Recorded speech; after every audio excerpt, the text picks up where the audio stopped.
नव्या खुद से बात कर ही रही होती है कि तभी एक चोर उसका पर्स लेकर भागने की कोशिश करता है। पर नव्या बड़ी ही शातिर थी। नव्या उस चोर को पकड़ लेती है और जैसे ही नव्या उसे पकड़ती है वैसे ही उसकी नजर उसके हाथ पर बनी एक टैटू पर जाती है। उसके हाथ पर ठीक उसी तरह का टैटू बना था जिस तरह से नव्या के हाथों पर बना था। नव्या अपनी सास नेहा और ससुर भोला के साथ रहा करती थी। क्योंकि नव्या की शादी बचपन में ही हो गई थी, बस इसलिए वो अपने ससुराल में रहा करती थी। ऐसे ही एक शाम नव्या अपनी सास के पास जाती है और उससे कहती है, माँ जी, मैं क्या कह रही थी कि आज से कुंभ का मेला शुरू हो रहा है, तो क्यों ना मैं हर बार की तरह। बेटा, राघव नहीं मिलने वाला। अगर मिलना होता तो वो पहले ही मिल जाता। माँ जी, पता नहीं क्यों पर मेरा दिल कह रहा है कि राघव जी बहुत जल्द मेरे पास आने वाले हैं। भगवान जी बहुत जल्द मुझे उनसे मिलवाने वाले हैं। पर बहू। माँ जी प्लीज मुझे मत रोकिए ना। मैंने पूरे 12 साल इंतजार किया है इस कुंभ के मेले का। बहू, तू अकेले कैसे जाएगी? तू तो जानती है ना कुंभ का मेला कितना बड़ा है। हाँ, मैं जानती हूँ कि कुंभ का मेला बहुत बड़ा है, पर माँ जी मैं हार नहीं मानना चाहती। नेहा अपनी बहू से कुछ बोल पाती उससे पहले ही नव्या का ससुर भोला आ जाता है और अपनी पत्नी को चुप करवाते हुए कहता है, भाग्यवान, अगर बहू कुंभ के मेले में जाकर राघव को ढूंढना चाहती है तो जाने दो उसको। पर भोला जी, कुंभ के मेले में ना जाने कैसे लोग आते हैं। आप तो अच्छे से जानते हैं ना कि एक लड़की के लिए वो कुंभ का मेला सही नहीं है। तुम चिंता मत करो, हमारी बहू खुद का ख्याल रखना अच्छे से जानती है और वो भोला के घर की इज्जत है। इस घर की इज्जत को कैसे बचाना है मेरी बहू को ये बहुत अच्छे से पता है। क्यों बहू? जी पापा जी, माँ जी प्लीज मान जाइए। अपनी बहू की बेचैनी और अपने पति की बातें सुनकर नेहा मान जाती है और बिना सोचे समझे नव्या कुंभ के मेले में चली जाती है। जहाँ कुंभ के मेले में सभी मेले को एंजॉय कर रहे होते हैं, तो वहीं नव्या अपने सुहाग को ढूंढ रही थी। पर उसको उसका सुहाग कहीं नहीं मिलता और वो उदास होते हुए वहाँ से चली जाती है। जब वो उदासी भरे चेहरे के साथ अपने घर जाती है, तब उसकी सास उसका लटका हुआ मुंह देखकर सब समझ जाती है। जिसके बाद वो कहती है, बहू, मैं जानती हूँ कि आज तेरी तलाश अधूरी रह गई, क्योंकि आज भी तेरा सुहाग उस कुंभ के मेले में नहीं मिला। माँ जी, भले ही मैं उदास हूँ और भले ही आज वो मुझे नहीं मिले, पर मैं अपनी उम्मीद नहीं हारूंगी। इतना बोलकर नव्या अपनी आंखों में आंसू लिए वहाँ से चली जाती है। पर अपनी बहू को इस तरह से उदास देखकर नेहा को जरा भी अच्छा नहीं लगता। जिसके बाद वो भी अपने कमरे में चली जाती है। समय गुजरता है और समय के साथ नव्या हर रोज अपने पति को कुंभ के मेले में ढूंढने जाया करती, लेकिन हर रोज वो नाकामयाब रहती। समय का पहिया चलता है और देखते ही देखते पूरे 2 महीने गुजर जाते हैं, लेकिन नव्या को उसका सुहाग नहीं मिलता। पर कहीं ना कहीं नव्या को एक उम्मीद थी कि उसका पति उसे बहुत जल्द ही मिल जाएगा। बस एक छोटी सी उम्मीद पर नव्या कुंभ के मेले में रोज जाया करती। अपनी बहू की ऐसी हालत देखकर नेहा को भी बहुत दुख होता है, जिसके बाद वो अपनी बहू की दूसरी शादी करवाने का फैसला कर लेती है। और इस बारे में बात करने के लिए नेहा अपने पति के पास जाती है और उससे कहती है, अजी, सुनते हो? हाँ हाँ, सुन रहा हूँ। क्या हुआ? मैं क्या कह रही थी कि हमारी बहू को इस घर में आए 13 साल हो गए हैं, पर ना तो हमारा बेटा हमें मिला और ना ही बहू को उसकी खुशियाँ। मैंने तो उम्मीद ही छोड़ दी है। तो तुम क्या कहना चाह रही हो? सीधा बोलो। मैं ये बोलना चाह रही हूँ कि हमें अपनी बहू की दूसरी शादी करवा देनी चाहिए, क्योंकि हमारी कोई औलाद नहीं है। हमारी एक ही औलाद थी, वो भी बस इसलिए हमें अपनी बहू को बेटी बनाकर उसका कन्यादान कर देना चाहिए। आखिर कब तक वो अपनी जिंदगी हमारे बेटे के इंतजार में काटेगी? उसको कभी ना कभी तो आगे बढ़ना ही होगा ना। वो हर समय उदास रहती है, उसको भी खुश होने का हक है। नव्या अपनी सास की बात सुनकर काफी दुखी हो जाती है, क्योंकि जाने अनजाने में नेहा उसे अपनी कस्मों से बांध देती है। जिसके बाद नव्या अपनी सास की बात ना टालते हुए अपनी सास से कहती है, माँ जी, आपको शायद पता नहीं है, पर आपने जाने अनजाने में मुझे अपनी कसम देकर बांध दिया है। माँ जी, मैं दूसरी शादी के लिए तैयार हूँ, पर आपको भी मेरी एक शर्त माननी होगी। जब तक ये कुंभ का मेला खत्म नहीं हो जाता, तब तक ना तो आप मेरे लिए कोई रिश्ता ढूंढेंगी और न ही आप मुझे राघव जी को ढूंढने से रोकेंगी। अपनी बहू की बात सुनकर नेहा और भोला उसकी बात मान जाते हैं। नव्या दूसरी शादी नहीं करना चाहती थी, बस इसलिए वह पूरा पूरा दिन पूरी पूरी रात कुंभ के मेले में अपने सुहाग को ढूंढती। वो कहते हैं ना, हर काली रात के बाद एक नया सवेरा होता है। देर रात नव्या कुंभ के मेले में एक घाट पर आरती में खड़ी होकर विनती कर रही होती है। हे भगवान, मुझे मेरे राघव से मिलवा दीजिए। मैं दूसरी शादी नहीं करना चाहती हूँ। मैंने यहाँ की बहुत मान्यता सुनी है। नव्या खुद से बात कर ही रही होती है कि तभी एक चोर उसका पर्स लेकर भागने की कोशिश करता है, पर नव्या बड़ी ही शातिर थी। नव्या उस चोर को पकड़ लेती है और जैसे ही नव्या उसे पकड़ती है, वैसे ही उसकी नजर उसके हाथ पर बनी एक टैटू पर जाती है। उसके हाथ पर ठीक उसी तरह का टैटू बना था जिस तरह से नव्या के हाथों पर बना था। उस टैटू को देखकर नव्या समझ जाती है कि ये और कोई नहीं बल्कि उसका राघव ही है। जिसके बाद नव्या उस चोर को साइड में ले जाते हुए उसके गले से शर्ट को साइड कर उसके गले का तिल देखती है। इस तिल को देखकर नव्या उसे तुरंत गले लगा लेती है और रोते हुए कहती है, आखिरकार भगवान ने मेरी सुन ही ली। मुझे मेरे सुहाग से उन्होंने मिलवा ही दिया। आखिरकार इस कुंभ के मेले में मुझे मेरा सुहाग मिल गया। राघव जी, आप कहाँ थे इतने सालों तक? आपको पता भी है मैंने आपको कितना ढूंढा। दूर हटो। हो कौन तुम, और तुम मेरे गले क्यों पड़ रही हो? राघव जी, मैं आपकी पत्नी नव्या। आपने मुझे पहचाना नहीं? हम लोग बचपन में बिछड़ गए थे। ये देखो, आपके और मेरे हाथों पर हमारे पेरेंट्स ने ये जो टैटू बनवाया था ताकि हमारी पहचान बनी रहे। मुझे नहीं पता तुम क्या कह रही हो, पर मैं इतना जानता हूँ कि मैं तुम्हें नहीं जानता और मैं किसी का सुहाग नहीं हूँ, क्योंकि मैं अपने बाबा के साथ उस चौल में रहता हूँ। वो बीमार है, मेरे पास पैसे नहीं है, बस इसलिए चोरी करनी पड़ी। बाबा? कहाँ है तुम्हारे बाबा? मुझे उनके पास ले चलो, मैं उनका इलाज करवाऊंगी।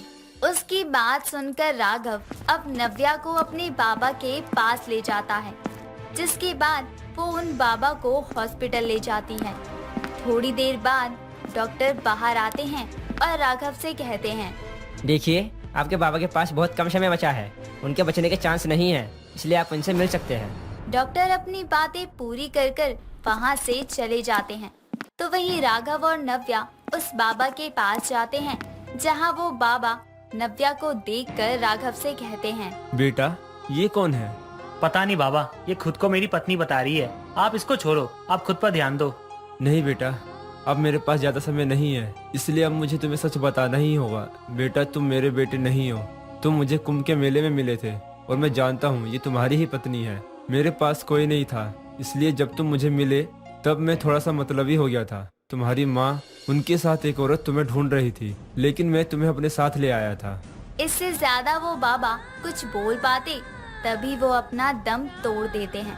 तो वहीं अब राघव अपने बाबा का अंतिम संस्कार करके नव्या के साथ अपने असली घर चला जाता है, जहां राघव के असली माँ बाप उसे देखकर काफी खुश होते हैं। मनप्रीत अपने शहर पंजाब से दूर मुंबई शहर में नौकरी के लिए आई थी। अब मनप्रीत यहाँ अकेले ही रह रही थी। एक दिन मनप्रीत ऑफिस से अपनी दोस्तों के साथ घर जा रही होती है। तभी मनप्रीत की सहेली आर्या मनप्रीत से कहती है, मनप्रीत, तूने आज तक हमें एक पार्टी तक नहीं दी है। मैंने तो सुना था पंजाबी लोगों के दिल खुले होते हैं, और तूने तो हमें अपने जन्मदिन की भी पार्टी नहीं दी। तेरा मन नहीं होता है क्या हमें अपने घर बुलाने का? ਤੁਹਾਨੂੰ ਨਹੀਂ ਪਤਾ ਸਾਡਾ ਕਿੰਨਾ ਮਨ ਕਰਦਾ ਸੀ ਸਾਰਿਆਂ ਨੂੰ ਆਪਣੇ ਘਰ ਬੁਲਾਉਣ ਦਾ, ਲੇਕਿਨ ਕੀ ਕਰਾਂ ਮੈਂ, ਇੱਕ ਖਸਮਾਂ ਨੂੰ ਖਾਣੇ ਮਕਾਨ ਮਾਲਿਕ ਦਾ ਇਹਦਾ ਤੇ ਮੂੰਹ ਹੀ ਬਣਾ ਰਹਿੰਦਾ ਸੀ।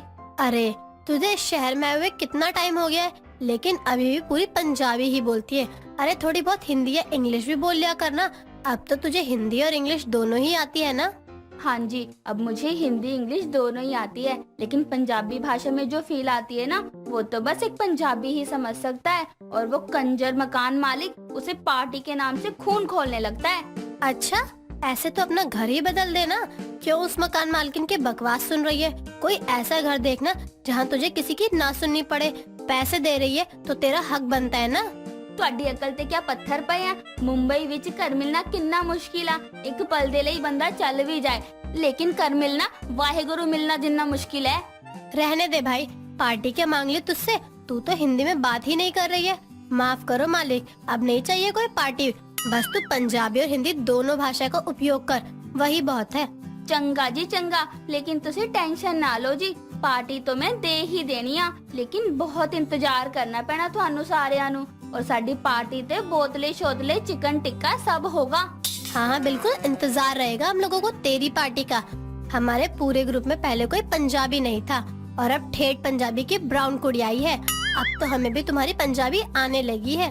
अभी तो पंजाबी आई ही नहीं है, कुछ दिन में सारे लोगों नु पंजाब दी सैर करावांगी। देखना हमारा पंजाब, मक्के दी रोटी ते सरसों दा साग, आए हाय। बस कर, अब तो जब अपने घर बुलाएगी ना तो ये सब खास हमारे लिए ही बनवा दियो, तब बड़े ही शौक से खाएंगे हम। और वो तेरी तरफ से पहली पार्टी भी होगी हमारे लिए। सब ऐसे ही बात करते हुए चले जाते हैं। मनप्रीत पंजाबी थी, इसलिए उसकी बातों से लोग उसे ज्यादा अटेंशन देते थे। मनप्रीत का स्वभाव भी बहुत अच्छा था। वो अपनी बातों से ही लोगों को अपनी तरफ खींच लिया करती थी। कई दिनों तक ऐसे ही चलता रहता है। कुछ दिनों बाद मनप्रीत अपने घर में जा ही रही होती है कि तभी वहाँ उसकी मुलाकात एक साहिल नाम के लड़के से होती है। साहिल मनप्रीत से कहता है, हेलो, मैं यहाँ नया हूँ इस शहर में, आप गलत मत समझना मुझे। वो क्या है, मेरा पर्स चोरी हो गया है और मैं यहाँ किसी को जानता भी नहीं हूँ, तो आप मेरी कुछ मदद कर सकती हो? अरे अरे बताओ, पहले दिन नए शहर च और जेब खाली, पर्स चोरी हो गया। ये तो बहुत ही बुरा हुआ। फोन तो सही सलामत है, जब फोन भी चोरी हो गया। आप पंजाब से हो? जी जी बिल्कुल, कोई शक है थानू? नहीं नहीं, कोई शक नहीं है, आपकी बातों से पंजाब का प्यार दिख रहा है। हाँ हाँ, हुण पंजाबी ता होंदे ही दिलदार है, लेकिन थानू मेरी भाषा समझ आ रही है? मतलब तुसी भी पंजाबी हो?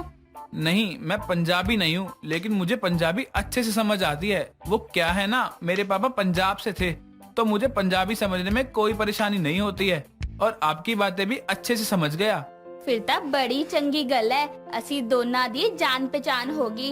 मेरा एक दोस्त है, तुसी ओदे घर रुक जाओ, क्योंकि मैं तो लड़की हाँ ना, तो तुसी मेरे घर तो रुक नहीं सकते। जी जी बिल्कुल, आप मेरी इतनी मदद कर रही हो, मेरे लिए तो यही बहुत है। आपका शुक्रिया।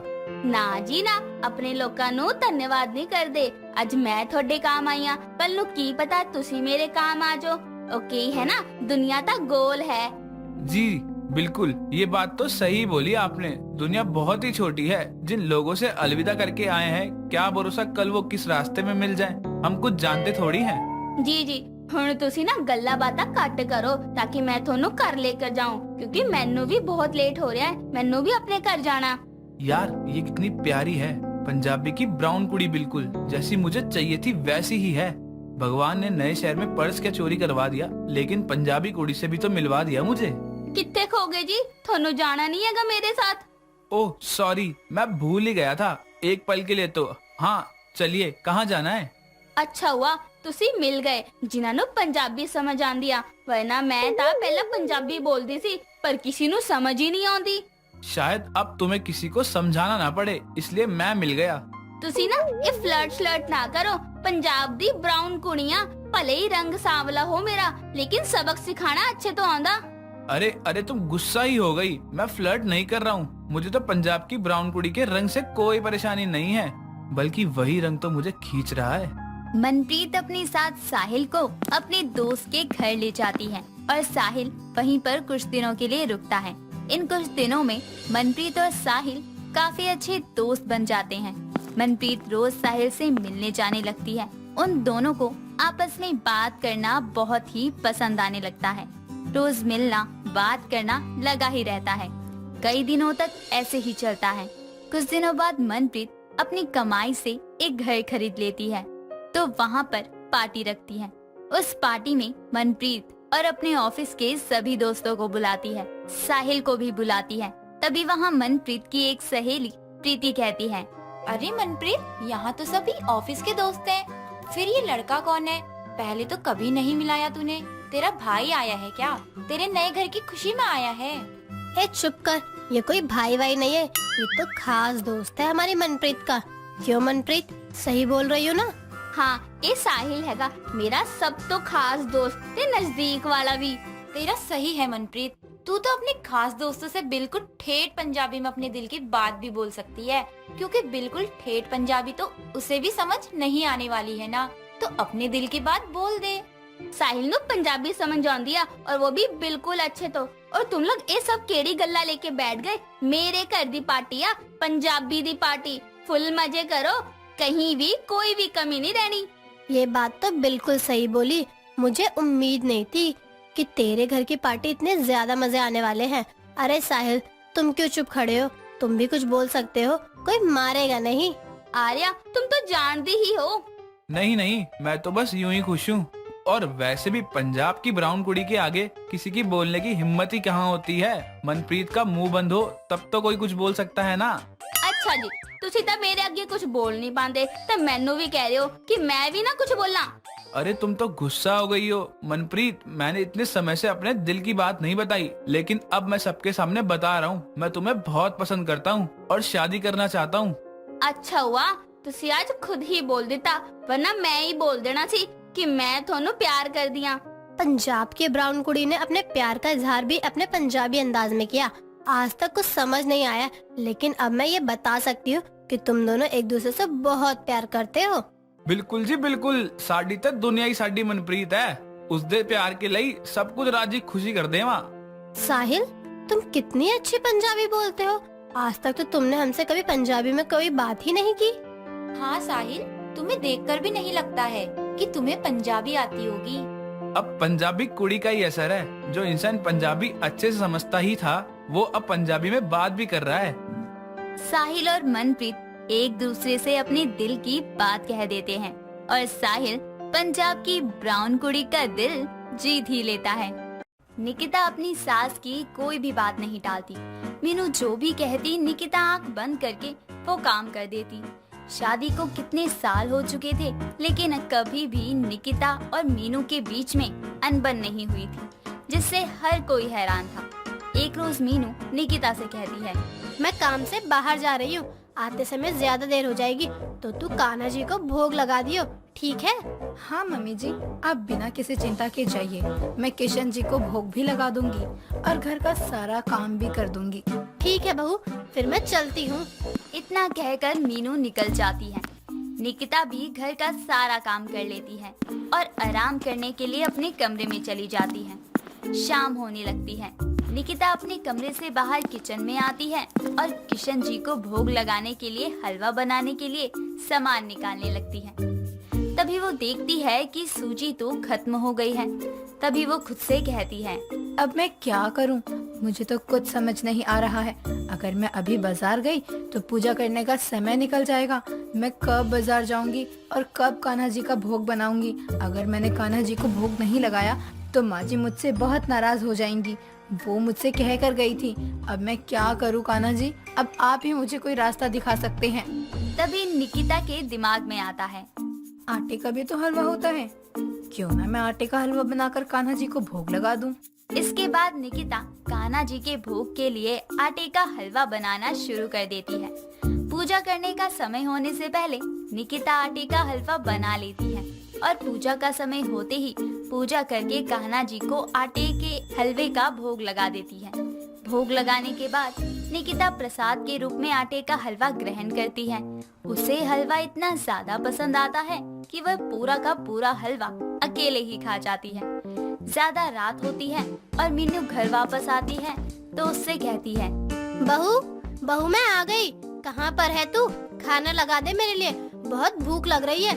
आ रही हूँ मम्मी जी, थोड़ी सी देर में। बहू के कमरे में ही जाती हूँ।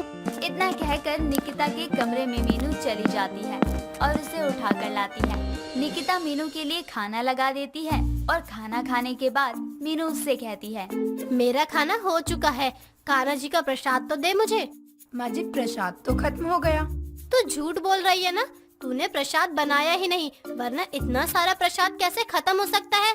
ओफो माँ जी, सूजी नहीं थी तो मैंने आटे का हलवा बना लिया, और जब मैंने प्रसाद के रूप में आटे का हलवा खाया तो वो मुझे बहुत पसंद आ गया, और मैंने कब पूरा खा लिया मुझे पता ही नहीं चला। ठीक है, तू कहती है तो मान लेती हूँ। जिसके बाद दोनों अपने अपने कमरे में सोने के लिए चले जाते हैं। ऐसे ही दिन गुजरते हैं और निकिता के आटे का हलवा खाने की आदत बढ़ती जाती है। कान्हा जी को भोग के लिए वो हर रोज आटे का हलवा बनाती और सारा हलवा खुद ही खा लेती। ये देखकर एक रोज मीनू उससे कहती है, अरे बहू, मैं तो बहुत दिनों से देख रही हूँ कि कान्हा जी का भोग का प्रसाद तू अकेले ही खा जाती है। कान्हा जी का भोग का प्रसाद तो घर में सबको मिलना चाहिए। अब मैं क्या करूँ माँ जी, आटे का हलवा देखकर मुझे खुद पर कंट्रोल ही नहीं होता, और मैं कब सारा खा जाती हूँ मुझे ये भी पता नहीं चलता है। बहू, पहले तो तू मीठे को देखती तक नहीं थी, और जब से तूने आटे का हलवा क्या खाया तब से तो उसकी दीवानी हो गई है। मैं तुझे आटे का हलवा खाने से मना नहीं करती, लेकिन तू कान्हा जी का भोग का प्रसाद अकेले ही खा जाती है। ये कहाँ की अक्लमंदी है? तुझे खाना ही है तो अपने लिए बना लिया कर और खा लिया कर। निकिता मीनू की बात मानकर अब खुद के लिए अलग से आटे का हलवा बनाने लगती है। निकिता जब भी आटे का हलवा बनाती तो बहुत सारा बना लेती, लेकिन कभी पूरा नहीं खा पाती, और जो बच जाता उसे फेंक दिया करती। ये देखकर उसकी सास कहती है, बहू, बहुत दिनों से देख रही हूँ, जब भी तू आटे का हलवा बनाती है तो बहुत सारा बनाती है, लेकिन सारा नहीं खा पाती है, जो बचता है और फेंक देती है। ये सही नहीं है, जितना खाते है उतना ही बनाया करना, ऐसे अन्न का अपमान नहीं करते। माँ जी मैं क्या करूँ, जब भी मैं आटे का हलवा बनाती हूँ तो मुझे लगता है कि कहीं कम ना पड़ जाए, इसलिए मैं ज्यादा बना लेती हूँ, लेकिन फिर बाद में मुझसे खाया नहीं जाता। बचा हुआ बाद में खाने में मजा नहीं आता, इसलिए मैं बचा हुआ फेंक देती हूँ, लेकिन आप कहती हो तो आगे से मैं ध्यान रखूंगी। ऐसे ही दिन गुजरते रहते हैं, लेकिन निकिता की आटे का हलवा खाने की आदत बढ़ती जाती है। ये देखकर उसकी सास परेशान हो जाती है। निकिता का पति गौतम, जो कि बिजनेस ट्रिप की वजह से 1 महीने बाहर था, वह वापस आ जाता है, और जब वह निकिता को आटे का हलवा खाता हुआ देखता है तो उसे हलवे से ही नफरत हो जाती है, और वो निकिता से कहता है, निकिता, तुम बिना आटे का हलवा खाती रहती हो, एक ही चीज खा खा कर बोर नहीं होती क्या तुम? मैं तो एक चीज को 2 दिन से ज्यादा नहीं खा सकता। गौतम जी, मैं भी अब आटे का हलवा खा खा कर बोर हो चुकी हूँ। कल से मैं गाजर का हलवा ट्राई करूँगी। हाँ हाँ करो, वरना मैं तो आटे का हलवा देखकर उल्टी कर दूंगा। इसके बाद निकिता गाजर का हलवा खाना शुरू कर देती है, लेकिन निकिता को गाजर का हलवा भी कुछ खास पसंद नहीं आता, और एक दिन सुबह सारा गाजर का हलवा बनाकर वो पूरी सोसाइटी में बांट देती है। निकिता की ये हरकत देखकर गौतम और मीनू अपना सर पकड़ लेते हैं। तभी मीनू गौतम से कहती है, गौतम, मुझे तो समझ नहीं आता बहू को कौन सा भूत सवार हो गया है। खुद खाती थी, समझ में आता था, फेंक देती थी, ये भी समझ आता था, लेकिन यह पूरी सोसाइटी में हलवा बांटने का क्या मतलब है? मुझे भी समझ में नहीं आ रहा है, इसे इतना मीठा कब से पसंद आने लगा। ये तो मीठे को देख के ना मुंह बना लेती थी। जब से मैं आया हूँ तब से ना इसे हलवा ही खाते हुए देख रहा हूँ। मुझे लगता है हमें ही कुछ करना पड़ेगा ताकि ये हलवा खाना छोड़ दे। हम क्या ही कर सकते हैं, जो उसको खाना पसंद है खाने देते हैं, खुद एक दिन बोर होकर छोड़ देगी खाना, देख लेना आप। गौतम, 1.5 महीने से ज्यादा हो चुके हैं, लेकिन इसका मन ही नहीं भर रहा है आटे का हलवा खाते हुए। मीनू के कहने के बावजूद गौतम निकिता के आटे का हलवा खाना छुड़वाने के ऊपर कोई एक्शन नहीं लेता। ऐसे ही दिन गुजरते रहते हैं, और एक दिन जब निकिता जल्दी जल्दी आटे का हलवा खा रही होती है, तभी आटे का हलवा उसके गले में फंस जाता है, और उसकी आंखों से आंसू बहने लगते हैं, और गले से आवाज ही नहीं निकलती। तभी वहाँ पर उसकी सास आती है, और निकिता की ऐसी हालत देखकर उससे कहती है, बहू, कहीं तूने भोग लगाने से पहले तो नहीं खा लिया था ना? तभी तेरे साथ ऐसा कुछ हो रहा है। बोलती क्यों नहीं है? बोल अब। निकिता के मुंह से आवाज नहीं निकल रही थी। वो इशारों में मीनू को पानी लाने को कहती है, लेकिन मीनू कुछ भी नहीं समझती। तभी निकिता खुद अपने सर पर हाथ मसलने लगती है। तब मीनू को समझ में आता है, और वो निकिता के लिए पानी लेकर आती है, और पीठ पर हाथ फैलाने लगती है। पानी पीने के बाद निकिता कहती है, मेरी तो जान ही निकल गई थी, आवाज ही नहीं निकल रही थी गले से। तो आराम से खाया करना, जल्दी क्या है जो इतना जल्दी जल्दी खाती है, भागा थोड़ी ना जाएगा खाना। इसके बाद निकिता आटे का हलवा खाना खुद ही कम कर देती है। यह देखकर गौतम कहता है, क्या तुम्हारे आटे का हलवा खाने का भूत उतर गया क्या? इतनी जल्दी वो भी? ओहो, मुझे तो लगा तुम पूरे घर का आटा खत्म कर दोगी, वो भी आटे का हलवा खा खा कर। मेरा मजाक उड़ाने की कोई जरूरत नहीं है, चुप रहा करो। मैं अभी भी आटे का हलवा खाती हूँ। हाँ हाँ, वो तो मुझे अब दिख ही रहा है कि तुम आटे का हलवा अब कितना खाती हो। जरूरी थोड़ी ना है कि मैं आटे का हलवा खा रही थी तो आगे भी आटे का हलवा ही खाती रहूं। मेरा मन चटपटा खाने का ज्यादा करता है, इसलिए अब मैं चटपटी चीजें खाती हूँ। अब मेरा मन नहीं करता मीठा कुछ खाने का। इसके बाद भी वो खुद ही आटे का हलवा खाना छोड़ देती है और चटपटी चीजें खाना शुरू कर देती है। शीला अपनी सहेली विभा के साथ अपने घर आ रही थी। तभी विभा को रोड पर एक कचौड़ी वाला दिखता है। उस कचौड़ी वाले को देखकर विभा शीला से कहती है, शीला देखना कचौड़ी, यम, चलना कचौड़ी खाते हैं। वैसे भी मेरा बहुत ज्यादा मन है कचौड़ी खाने का। यार मुझे नहीं खानी है वो आलू वाली कचौड़ी। हे भगवान, तूने आलू वाली कचौड़ी के अलावा कोई और कचौड़ी नहीं खाई क्या? नहीं तो क्यों, क्या हुआ? और आलू कचौड़ी के अलावा कौन सी कचौड़ी होती है, जरा बता तो सही। चल मैं तुझे खिलाती हूँ, जब तू कचौड़ी खाएगी ना तब तुझे पता चलेगा कि आलू कचौड़ी के अलावा भी और दूसरी कचौड़ी होती है। अब क्या था, विभा अपनी सहेली शीला को उस रेडी के पास ले जाती है और कचौड़ी वाले से कहती है, अरे ओ भैया, जरा 2 प्लेट कचौड़ी लगाना। अब थोड़ी ही देर में कचौड़ी वाला उसे कचौड़ी दे देता है और जैसे ही शीला कचौड़ी खाती है वैसे ही मानो उसको उसका स्वाद काफी अच्छा लगता है।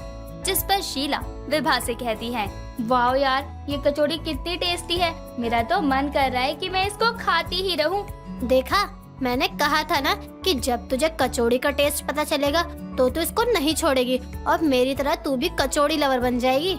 कचौड़ी लवर, वाह नाम अच्छा है। अच्छा विभा, मैं क्या सोच रही थी कि क्यों ना हम अपना एक व्लॉगिंग चैनल खोल ले। चैनल? भला हमको खुद के लिए भी टाइम मिलता है जो अब हम चैनल के लिए टाइम निकालेंगे? अरे यार, इसमें कौन सी बड़ी बात है। व्लॉगिंग का मतलब होता है यही ना कि हम जो भी करें वो बस ऑनलाइन सभी को दिखाएं। हाँ, पर हम डेली अपने ऑफिस और घर की चीजों को भी तो नहीं दिखा सकते हैं ना। यार देख, मैं तो अपना चैनल खोलूंगी और अगर तुझे मेरा साथ देना है तो दे दे, नहीं तो कोई बात नहीं। शीला अब खुद का चैनल खोलने की ठान लेती है और अपने घर जाकर वो सबसे पहले खुद का चैनल बनाती है और खुद से कहती है, अब मैं खुद का व्लॉग बनाकर YouTube पर डालूंगी, जिससे अब मैं बहुत जल्दी ही फेमस हो जाऊंगी। यस। वो खुद से बात कर ही रही थी तभी शीला की माँ नेहा उसे आवाज लगाते हुए कहती है, शीला, ओ शीला, आज खाना खाना है या नहीं? चल बेटा, चलकर खाना खा ले, नहीं तो माँ आज मुझे बहुत मारेगी। हाँ माँ आ गई बस। माँ, आज खाने में क्या बनाया है आपने? चावल दाल है। माँ, कचौड़ी क्यों नहीं बनाई आपने? आपको पता भी है आज मैंने और विभा ने कचौड़ियाँ खाई और वो कचौड़ी सच में बहुत टेस्टी थी।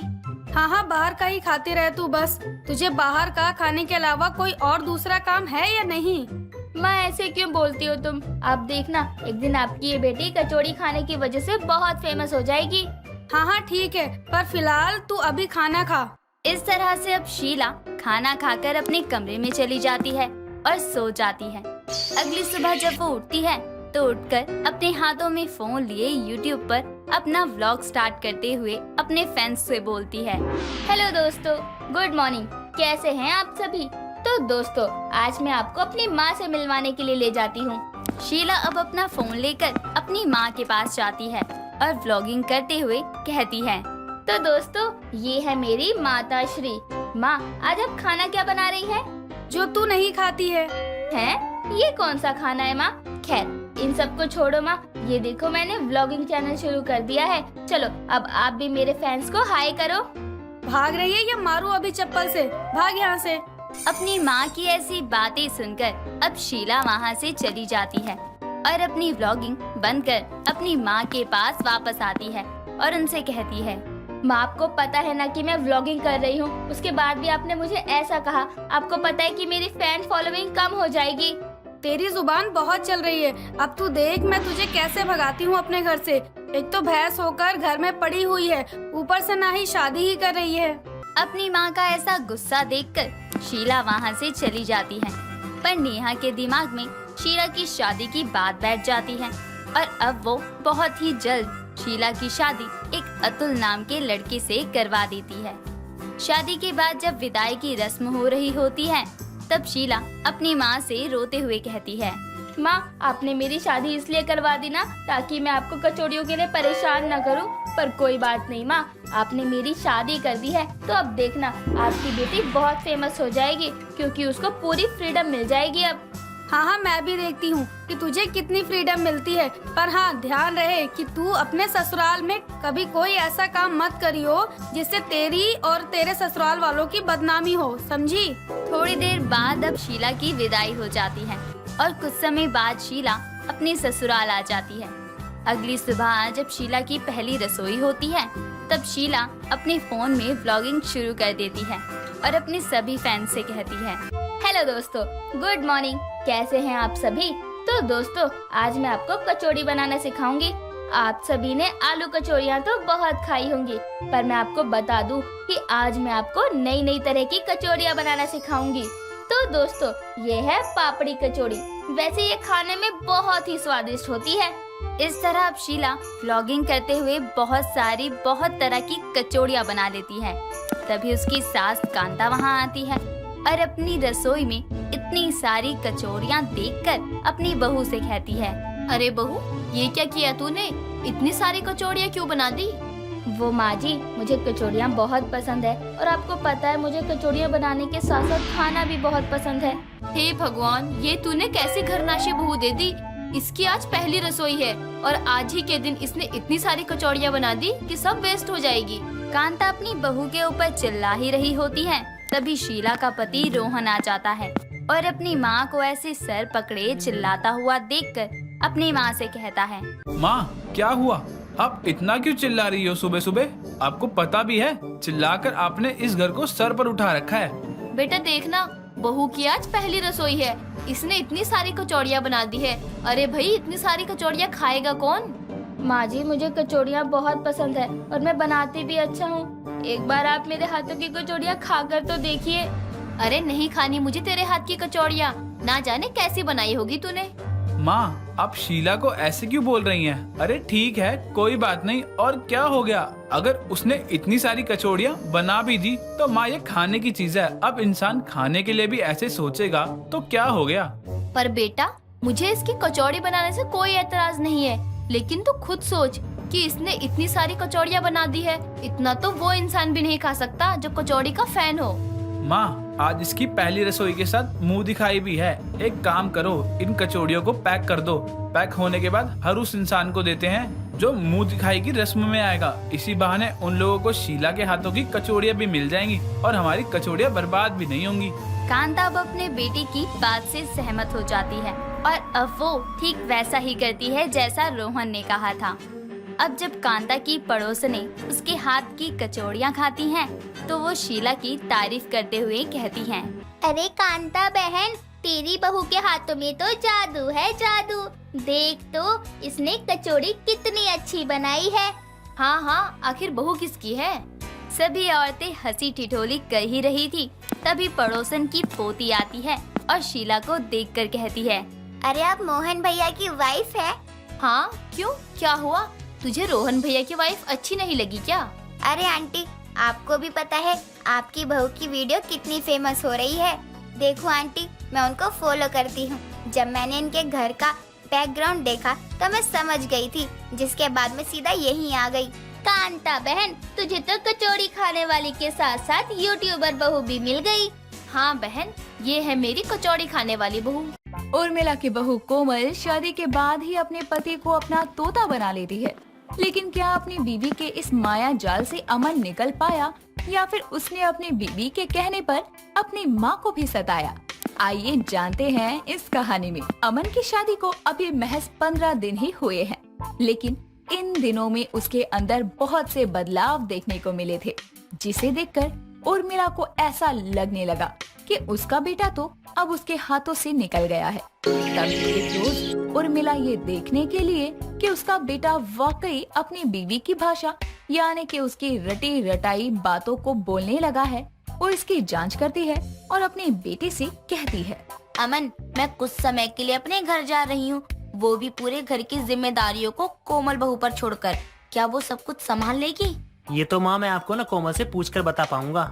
क्यों, उसके फैसले तू नहीं ले पा रहा है क्या?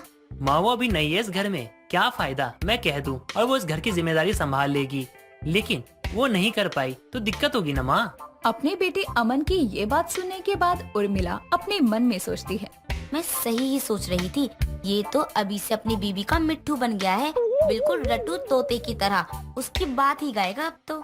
तभी देर शाम उर्मिला अपनी बहू कोमल से कहती है, बहू, तुझे अमन ने कुछ बताया क्या? हाँ माँ, बताया था कि आपने कहा है कि आप कहीं जा रहे हो और मुझे घर की जिम्मेदारियाँ संभालनी है। तो क्या सोचा है तूने? वो आपको अमन बता देंगे। कुछ समय बाद अमन खुद ही हॉल में टीवी देख रही अपनी माँ उर्मिला से जाकर कहता है, माँ मैं घर तो संभाल लूंगी, लेकिन घर की चाबी मुझे देकर जाएं, तब मैं घर संभालने के लिए तैयार हूँ। जो तेरी बीबी ने तुझे चाबी भर के कही, वो ही तू मुझे यहाँ आकर कह रहा है, जोरू का मिट्ठू तोता? माँ उसने जो कहा वही मैंने आपसे कहा। उर्मिला कहीं जाने वाली नहीं थी, वो तो जांच रही थी कि क्या सच में उसका बेटा अपनी जोरू का रट्टू तोता बन गया है, और ये तो सच था। अगले दिन सुबह अमन ऑफिस जा रहा था, तभी उर्मिला अमन से कहती है, बेटा आज घर का राशन लाना है, तूने कहा था मुझसे कि सुबह पैसे मांग लेना, तो दे दे, वरना तू ऑफिस चला जाएगा तो मैं कहाँ से राशन लाऊंगी? जी माँ अभी देता हूँ, बैग में ही रखा है। ये बोलकर जैसे ही अमन अपने बैग में से पैसे निकालने लगता है, वैसे ही कोमल ये देख लेती है और अपने पति को कहती है, अमन, ओ अमन, जरा इधर तो आना। हाँ हाँ अभी आया। अब क्या था, कोमल अमन को प्यार से बुलाकर उससे कहती है, जाओ और अपनी माँ से कहना मेरे पास पैसे नहीं है और मेरी अब शादी हो गई है, कल को बच्चे होंगे तो मैं उनकी जरूरतों को कैसे पूरा कर पाऊंगा। तभी अमन अपने कमरे से बाहर आता है और अपनी माँ को यही शब्द कहता है जो कि उसकी बीवी ने कहा था, जाओ और अपनी माँ से कहना कि मेरे पास ना पैसे नहीं है, मेरी भी ना शादी हो गई है, कल को बच्चे होंगे तो मैं उनकी जरूरतें कैसे पूरी कर पाऊंगा। जोरू का रट्टू तोता बोला, चल ठीक है, जा तू ऑफिस। देर शाम उर्मिला से मिलने पड़ोसन कमला आती है और उर्मिला को देखकर कहती है, क्या हुआ तुझे, आज तो इतनी उदास क्यों है? क्या बताऊं विमला, मेरा बेटा तो रट्टू तोता बना फिर रहा है अपनी बीवी के आगे पीछे, मेरी तो एक बात नहीं मानता। जब से इसकी शादी हुई है, जो वो बोलती है वही करता है, उठ तो उठ, बैठ तो बैठ, क्या करूं मैं? शादी के बाद तो सब बदल ही जाते हैं उर्मिला, ये कौन सी बड़ी बात है? लेकिन मेरा बेटा बदला थोड़ी है, ये तो अपनी बीबी की बातें रट रहा है। कुछ देर में कमला वहाँ से चली जाती है। देर रात तक कोमल खाना नहीं बनाती, तब उर्मिला अपनी बहू से कहती है, बहू आज खाना नहीं बनाएगी क्या? रात के 9 बज रहे हैं। नहीं माँ जी, आपका सुबह वाला खाना होगा ही, आप वो खा लेना। अमर और मेरा खाना हमने बाहर से ऑर्डर किया है। ठीक है, मैं खा लूंगी सुबह वाला खाना ही। देर रात ऑर्डर आता है और अमन और कोमल के खाने के बाद जो भी प्लेट में बचता है उसे कोमल अमन के कहने पर उसकी सास उर्मिला को भिजवाती है। तभी अमन भी झूठी प्लेट लेकर अपनी माँ के कमरे में जाता है और अपनी माँ को खाना देते हुए कहता है, ये माँ को दे आओ, बचा हुआ खाना बर्बाद होने से अच्छा है ना कि वो बुढ़िया खा लेगी। ये सुनकर उर्मिला की आंखों में आंसू आ जाते हैं, वो रोते हुए सो जाती है। अगली सुबह उर्मिला अपने बेटे अमन से कहती है, अमन बहू को देख, चाय बना ली हो तो मुझे दे दे, मेरे सर में बहुत दर्द है। ठीक माँ अभी कहता हूँ। माँ की बात लेकर अमन अपनी पत्नी के पास जाता है और माँ को चाय देने के लिए कोमल से कहता है। तभी कोमल अमन से कहती है, अपनी माँ को जाकर बोल दो मैं उसके बाप की नौकर नहीं हूँ जो काम छोड़कर चाय देने जाऊंगी, खुद किचन में आकर बना ले। अमन भी थोड़े समय बाद अपनी माँ के पास जाता है और अपनी माँ से वही बात कहता है। अपनी माँ को जाकर बोल दो मैं उसके बाप की नौकर नहीं हूँ जो काम छोड़कर चाय देने जाऊंगी, खुद किचन में आकर ना बना ले। जोरू का रट्टू तोता फिर से बोला, जा बेटा, तेरी कोई गलती नहीं है इसमें, गलती तो मेरी है जो तुझे तेरे पैदा होने पर मामा बोलना नहीं सिखाया, क्योंकि तू तो पैदा होते ही नर्स पर लाइन मारने लग गया था और उसी में समझ आ गई थी कि ये मेरे हाथों से निकल चुका है। उर्मिला अपनी बहू के ड्रामे से परेशान हो चुकी थी, क्योंकि कोमल अमन को उर्मिला के खिलाफ कर चुकी थी। ऐसे में एक रोज कोमल मार्केट जा रही थी, तभी वो अमन से कहती है, जाओ और जाकर अपनी माँ से कह दो कि हमें मार्केट से आने में लेट होगा और जब तक हम आएंगे तब तक माँ खाना बना कर रख ले। अमन भी अपनी पत्नी की बात रटने के लिए अपनी माँ के पास जाता है और अपनी माँ को माँ कहने से भी पहले कहता है, जाओ और जाकर अपनी माँ से कह दो कि हमें मार्केट से आने में लेट हो जाएगा और जब तक ना हम आएंगे तब तक माँ खाना बना के रखे। जोरू का रटू तोता फिर से बोला, मेरे बेटे तुझे तो तेरी बीबी मुजरा भी करवाएगी तो तू पैरों में अपने घुंघरू बांध कर कहेगा, बताओ अब नाचना है या गाना है। अपने बेटे की ऐसी बात सुनकर उर्मिला मन में सोचती है, मैं अपने बेटे को समझा तो सकती नहीं और मेरी बहू अच्छे घर की होती तो मेरे खिलाफ मेरे बेटे को नहीं भड़काती। अब तो बस भगवान पर ही भरोसा है। अगले दिन सुबह सुबह कोमल अपने पति को उठाते हुए कहती है, जाओ और जाकर अपनी माँ से कहो आज मुझसे कुछ नहीं होने वाला है, मेरी तबीयत ठीक नहीं है। अब रट्टू तोता चला अपनी बीवी का मैसेज ट्रांसफर करने और अपनी माँ को उठाते हुए अमन कहता। उससे पहले ही उर्मिला बोल पड़ती है, बोल बेटा, आज अपनी बीबी का कौन सा संदेश लेकर आया है मुझ तक पहुंचाने के लिए। जाओ और जाकर अपनी माँ से कह दो कि आज मुझसे कुछ नहीं होने वाला है, मेरी तबीयत ठीक नहीं है। फिर सुबह सुबह उसके ड्रामे शुरू हो गए। अब जा जोरू के रटू तोता, जा, तेरी बीबी को और कोई संदेश भिजवाए तो मेरे पास ही आएगा, जा, वरना सुबह सुबह मुजरा करवाने लगेगी तुझसे वो। कुछ समय बाद कमला का उर्मिला से मिलने आना होता है। तभी उर्मिला अपने बेटे को कहती है, अमन जा, बहू को कह दे 2 कप चाय बना लेगी, कमला आई है। जी माँ, मैं अभी बोल देता हूँ कोमल को। जैसे ही अमन कोमल को चाय बनाने के लिए बोलने जाता है, वैसे ही कोमल उसे रटवा कर भेजती है।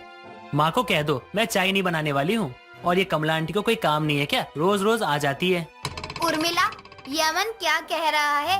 तेरी बहू ऐसे बोलती है क्या मेरे बारे में? कमला बैठ, गुस्सा क्यों हो रही है? मैंने तुझे बताया था ना कि ये उसकी बोली नहीं है, ये इसकी बीबी बोलती है। ये अपने जोरू का तोता है, जो कहती है बस मुझे वही आकर कह देता है। तेरी बहू को तो मैं देख लूंगी। कुछ समय बाद अमन अपनी पत्नी कोमल को अपनी माँ से फोन पर बातें करते हुए सुनता है।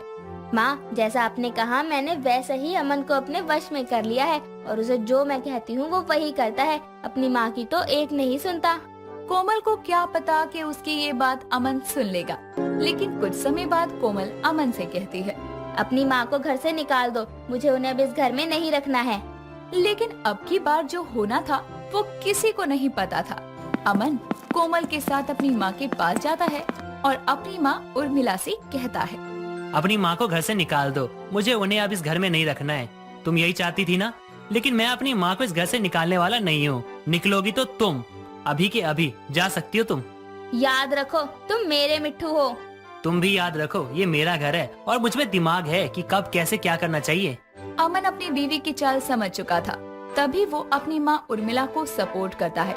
ये देखकर उसकी माँ बहुत खुशी महसूस करती है।